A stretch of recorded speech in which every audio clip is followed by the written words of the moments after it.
시편 18편 1절로 6절을 통해서 나의 힘이 되신 하나님 하는 제목으로 함께 은혜를 나누고자 합니다. 우리 하나님만 의지하면 만사가 형통이잖아요. 그분은 얼마나 우리를 사랑하십니까? 그런데 사람들을 보세요. 세상에서 위로받고자 하고 세상에서 백을 얻으려고 노력하잖아요. 그러나 세상은 어떤 것입니까? 달면 삼키고 쓰면 뱉는 것이 오늘의 세상입니다. 그래서 나중에 상처받고 배신감을 느끼며 서로 원수가 되고 고통을 받게 될 때가 얼마나 많습니까? 그렇기 때문에 성도는 하나님께 구하고 하나님께 맡기며 나아가야 합니다.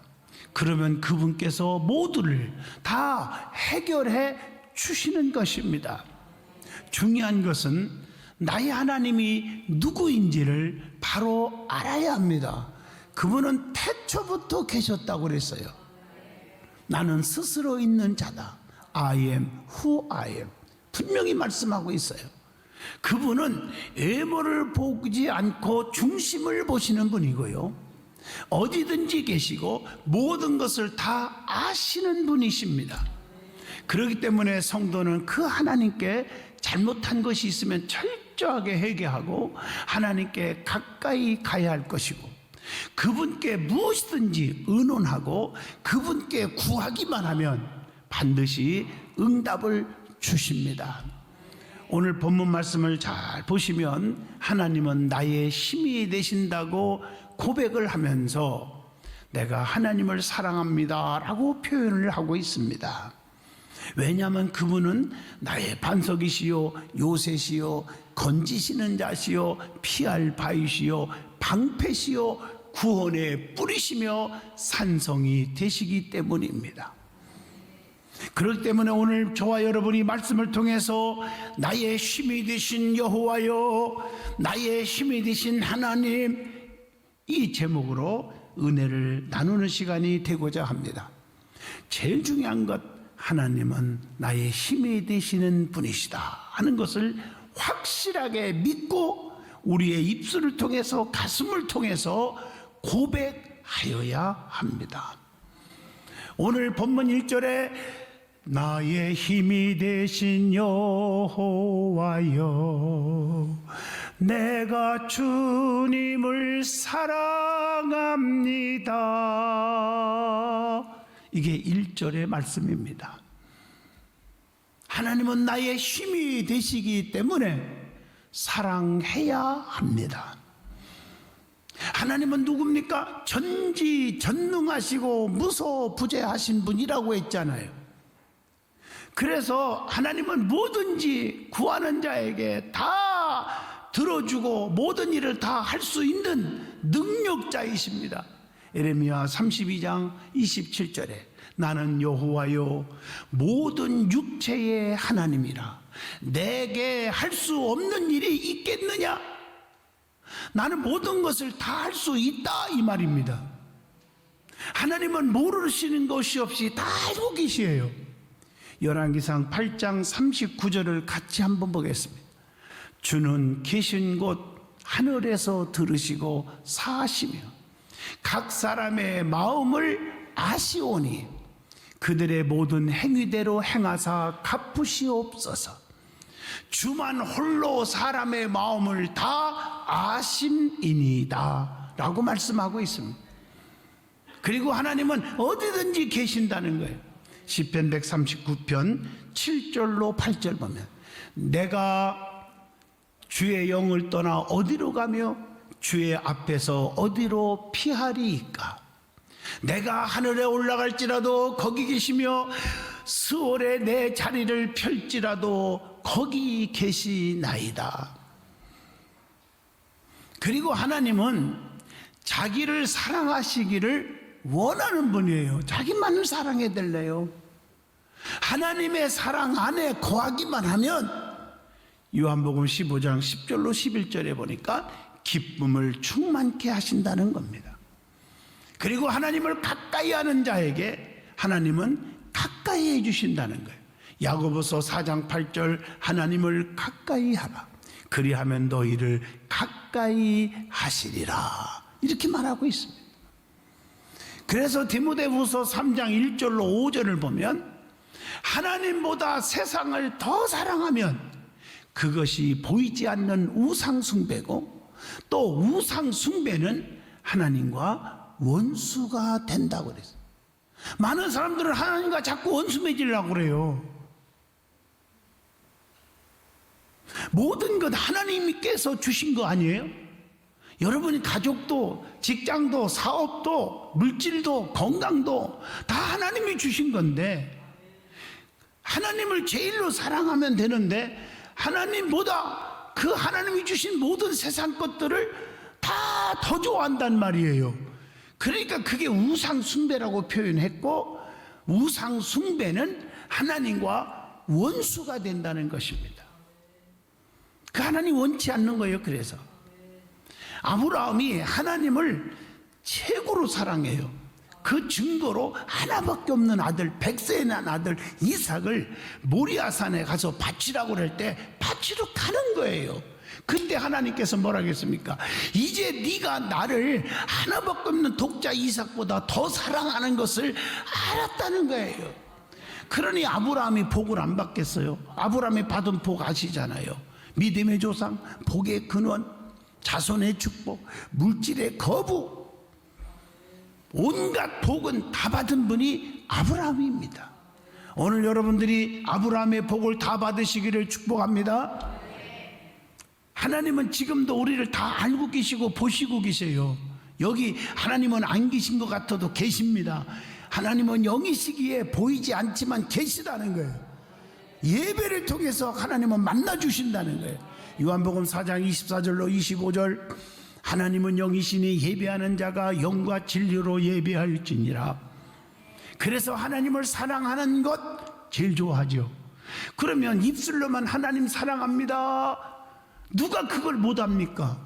오늘날 많은 사람들은 사랑합니다라는 고백을 안 한 사람이 없어요. 성도들끼리도 내가 사랑합니다, 물론 주 안에서 목사님 사랑합니다, 장로님 사랑합니다 다 고백을 하지만 가짜들이 많다는 거죠. 그래서 성경에 우리 하나님께서 요거 세 가지 말씀을 하면서 이거 사랑하는 것이 나를 사랑하는 것과 똑같은 거다라고 가르쳐 주셨어요. 말씀을 통해서. 그게 첫째가 뭘까? 교회를 사랑하는 것, 하나님을 사랑하는 것과 똑같아요. 우리 주님이 피 흘려 세운 교회입니다.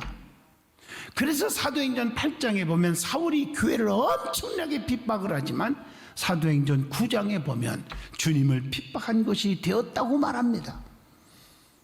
특히 사도행전 8장 1절을 여러분이 기억하셔야 합니다. 두 번째가 형제를 사랑하는 것이 하나님을 사랑하는 것과 같다는 거예요. 요한일서 4장 20절에 보면 보이는 형제를 사랑할 줄 모르면서 보이지 않는 하나님을 사랑할 수 있다고 말하겠느냐? 거짓말이라는 거죠. 성경에 보면 우리는 다 주 안에서 하나인 줄로 믿습니다. 그래서 마태복음 10장 42절 보세요. 소자 한 사람에게 냉수 한 그릇 대접한 것도 하나님께 한 것이다. 마가복음 3장 35절에 보면 주 안에서 모두 다 형제 자매들입니다. 그러므로 우리 성도들은 서로 사랑해야 합니다. 그 사랑이 뭡니까? 품는 거예요, 용서하는 거예요, 화해하는 거예요, 이해하는 거예요, 덮어주는 거예요, 베푸는 거예요. 미워하는 자가 하나도 없어야 됩니다. 이게 진정한 하나님을 사랑하는 증거입니다. 세 번째로는 주의 종을 사랑하는 것이 하나님을 사랑하는 것과 똑같다는 거예요. 히브리서 13장 17절을 말합니다. 너희를 인도하는 자들에게 순종하고 복종하라. 그들은 너희의 영혼을 위하여 경성하기를 자신들이 청산할 자인 것 같이 하느니라. 그들로 하여금 즐거움으로 이것을 하게 하고 근심으로 하게 하지 말라. 목회하는 일에 근심으로 일하게 하지 마라. 그렇지 않으면 너희에게 유익이 없느니라. 라는 말씀을 여러분들에게 읽어주는 것입니다. 모세도 인간이기 때문에 실수도 있었고 인간이기 때문에 마음이 안 드는 것도 있을 수 있겠지요. 그러나 하나님이 모세를 책망하던 바르게 교육해서 쓰시던 하나님의 소관이지 너희들이 재판할 일이 아니라고 하는 사실입니다. 그 다음에 하나님은 말씀을 통해서 성도들에게 변화와 거듭남과 구원과 축복을 주십니다. 이게 성경 말씀의 역할이 있다는 거예요. 성경 말씀에 어떤 역할이 있습니까? 성경을 통해서 시편 105편 19절에 보면 여호와의 말씀이 응할 때까지이다. 그의 말씀이 그를 단련하였도다. 성도를 단련시켜줘요. 여러분, 말씀이 내 마음속에 박혀있을 때에 우리가 참을 수 있고 인내하고 용서하고 그러는 거 아니에요? 말씀이 내 안에 없으니까 두려움이 없고 하나님을, 그래서 그냥 혈기충만 고집충만 분냄이 하늘을 찌르잖아요. 이걸 아셔야 돼요. 말씀 때문에 나를 단련시켜서 다 덮을 수가 있는 거예요. 그리고 시편 119편 9절에 보면 청년이 무엇으로 그의 행실을 깨끗하게 하리이까? 주의 말씀만 지킬 따름입니다. 말씀을 통해서 깨끗하게 해요, 우리의 심령을. 그리고 성도들을 범죄하지 않게 만들어줘요. 시편 119편 11절 내가 주께 범죄하지 아니하려 하여 주의 말씀을 내 마음에 두었나이다 라고 말씀합니다. 그러니까 여러분들 못 배웠건 못 가졌건 못 났건 중요한 게 아니에요. 내 속에 말씀이 없으니까 문제가 생기는 거예요. 내 말씀에 충만히 내 심령 속에 있으면 두려울 것이 없어요. 그 말씀을 통해서 나의 삶을 변화시켜주고 구원시켜주고 능력도 주시고 담대한 사람으로 만들어주신다는 거예요. 그리고 성도의 영혼을 말씀을 통해서 소성시켜 주신다고. 시편 119편 25절에 내 영혼이 진토에 붙어 싸우니 주의 말씀대로 나를 살아나게 하소서, 이렇게 말하고 있잖아요. 영혼이 소생케 되는 거예요. 그리고 하나님 말씀은 우리의 마음과 뜻을 감찰해줘요. 히브리서 4장 12절 하나님의 말씀은 살아있고 운동력 있어 좌우의 날쌘 검보다 예리하여 우리의 심령 골수까지도 쪼개기까지 하고 또 마음의 생각과 뜻을 판단하나니, 이 하나님의 말씀이에요. 뿐만 아니라 베드로전서 1장 23절 성도를 어떻게 합니까? 하나님의 말씀을 통해서 항상 있는 하나님의 말씀으로 우리를 거듭나게 해주신다는 거예요. 그리고 성도를 말씀에 불로 녹여서 가장 귀한 자로 써주시는 거예요. 에레미야 23장 29절 말씀이 불이라고 그랬잖아요. 나 여호와의 말이니라 내 말이 불 같지 아니하냐, 방망이 같지 아니하냐, 나 여호와의 말이니라, 이렇게 말씀하고 계십니다. 그리고 또 하나님은 누구십니까? 라고 질문하면 너무너무 우리를 사랑하시기에 질투하시는 하나님이라. 여러분, 사랑하지 않는 사람 질투하는 거 봤어요? 사랑하니까 질투하는 거죠. 하나님이 우리를 너무너무 사랑하기 때문에 질투하시는 하나님이라고 분명히 말해요. 그렇기 때문에 출애굽기 20장 5절로 6절 자기만을 사랑하기를 원하시는 하나님, 그리고 자기를 사랑하는 자를 하나님 어떻게 한다고요? 책임져 주신다는 거예요. 그래서 이사야 43장 2절로 3절 쭉 보면요, 물 가운데 가도 침몰하지 못하겠고 불꽃 가운데서도 사르지 못하게 하리니, 노아의 홍수 때도 순종한 노아의 8 식구만 방주 안에 들어가와 살려주시잖아요. 사드락과 메섹과 아벳느고 7배나 뜨거운 불 속에서도 하나님이 지켜주잖아요. 창세기 19장에 보면요, 15절로 26절에 소돔과 고모라 성의 유황불 심판 때도 순종한 롯과 두 딸은 건져주시잖아요. 믿으시기를 바랍니다. 우리 앞에 어떤 환난이 바람이 불어와도 하나님은 상하지 않도록 죽지 않도록 보호하시고 인도하시고 지켜주신다는 거예요.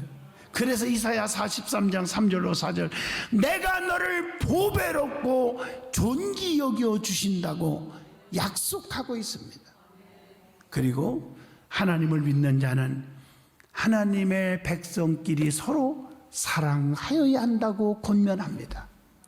요한복음 13장 34절, 내가 너희에게 새 계명을 주노니 서로 사랑하라. 사랑이 뭡니까? 베드로전서 4장 8절, 무엇보다도 뜨겁게 서로 사랑할지니 사랑은 허다한 죄를 덮느니라 말씀합니다. 고린도전서 13장 13절, 믿음, 소망, 사랑, 이 세 가지는 항상 있을 것인데 그 중에 제일은 사랑이라고 말씀합니다. 교회 안에서 직분 맡은 자들과 성도들 간에 상호 의무가 있어요. 여러분이 직분을 받았으면 교회 안에서 서로 상호 간에 의무를 지켜야 돼요. 그게 뭔 줄 아세요? 요한복음 13장 34절로 35절, 서로 사랑해야 돼요. 누구끼리만 사랑하지 말고 모든 사람 다 사랑해야 돼요. 그리고 로마서 14장 19절, 우리가 화평하는 일과 서로 덕을 세우는 일을 심쓰나니, 뭔 말인지 아시죠? 덕을 끼치지 못하면 안 돼요.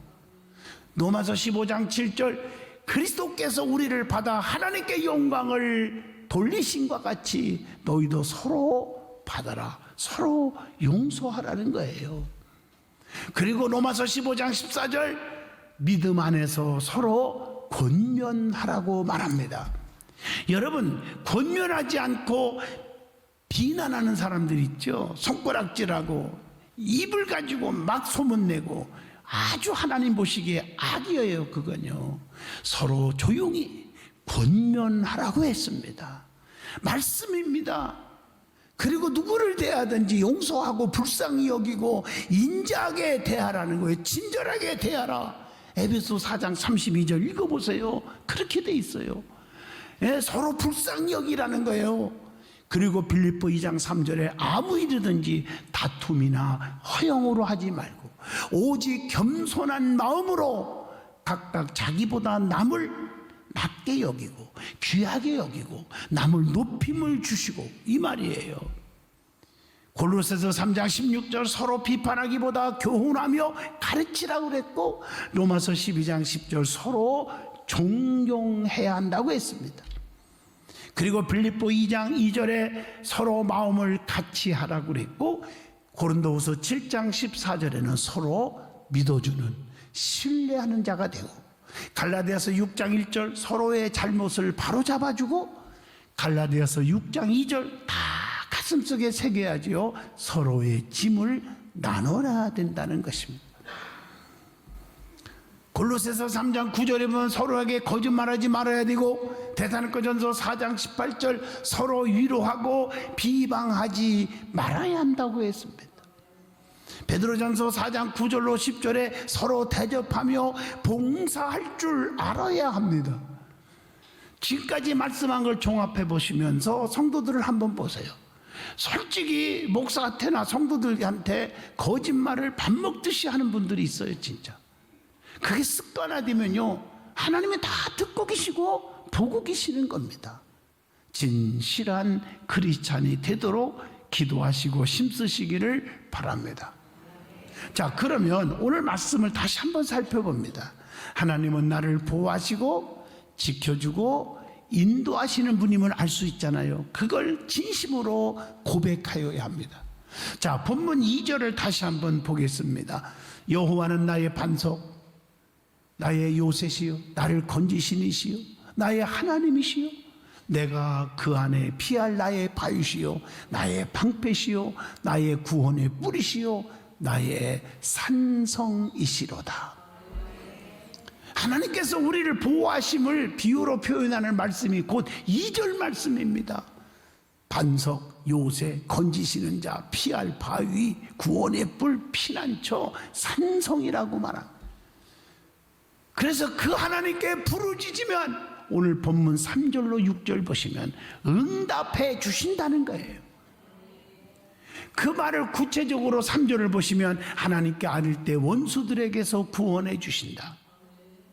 4절로 5절 본문 보면 불의의 창수, 음부의 줄, 사망의 올무, 환난이 성도를 두렵게 하는 것들이라고 말하는데 그 모든 환난 가운데서 6절에 보니까 하나님께 부르짖으면 귀를 기울이시고 응답해 주신다고 말씀하고 계십니다. 여러분, 우리는요 지금 주어진 환경이 힘들다고 낙심하지 마세요. 내 자녀들이 누가 어떻게 될지 모르는 거예요. 어떤 소년이 12살 때부터 그림을 그리기 시작합니다. 남들이 볼 때 알아주지도 않고 저게 그림이냐 그런 소리도 들었겠죠. 그런데 너무 가난해서 먹을 게 없어서 굶었어요. 배가 너무 고파요. 그래서 식당에 쑥 들어가서 밥 한 그릇을 주문해서 먹었어요. 이제 먹기는 먹었는데 돈을 내야 되는데 돈이 없어요. 그런데 이 소녀는요 그 휴지 있지, 냅킨이라고 알죠? 냅킨. 그 휴지에다가 식당 주인 아저씨를 쳐다보면서 초상화를 그렸어요. 그러면서 사장님 죄송해요, 배가 고파서 어쩔 수 없었어요. 살아야 되니까요. 그래서 밥은 먹었지만 돈이 없어요. 내가 그린 그림을 드릴게요. 이거 대신 좀 식사값을 해주면 안 되겠습니까? 여러분 같으면 요는 봐라 하고 찢어버리고 막 혼쭐 내고 막 신고하고 그냥 감옥에 늘러가고 그랬겠지. 그런데 이 주인이 싱그레 웃으면서 그렇게 배고팠구나 하면서 더 먹을 걸 주면서 고맙다 하고 그 그림을 간직을 했어요. 먼 세월이 흘렀습니다. 흐른 다음에 그게 생각이 나서 딱 보니까 그 밑에 사인이 뭐라고 되어 있냐, 피카소라고 써 있었습니다. 이걸 판매하려고 내놨더니 수백만 달러에 팔렸다는 겁니다. 수백만 달러. 여러분 그럼 계산이 안 되죠? 100만 달러면요 한국 돈으로 지금 계산하면 얼마입니까? 12억 5천만 원입니다.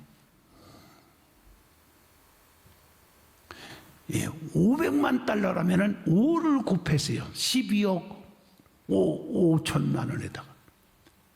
사랑하는 성도 여러분, 누가 이걸 알았겠습니까? 피카소라는 사람이 그 그림을 껄쩍껄쩍 초상화를 그린 게 그렇게 갈 줄 누가 알았겠어요? 그러나 천지를 창조하신 전능하신 하나님이 우리에게 붙잡아 주시면, 우리에게 좋은 것을 주시면 그게 수백만 달러가 밖에 안 가겠습니까? 나의 힘이 되신 분은 하나님입니다. 사랑하는 성도 여러분, 하나님은 나의 힘이 되십니다. 두려워하거나 염려하지 마세요. 전능자에게 맡기고 때를 따라 도우시는 은혜를 구하여 축복 속에 살아가는 저와 여러분이 되시기를 축복합니다. 반드시 내가 여러분에게 어떻게 도울지, 우리 자손을 통해서 도움이 올지, 여러분들이 저에게 어떤 도움 줄지, 여러분의 손자들이 어떻게 할지 누가 압니까? 모르는 일입니다. 원수 맺지 말고 손에 손잡고 끝까지 함께하면 좋은 날이 반드시 올 줄로 믿습니다.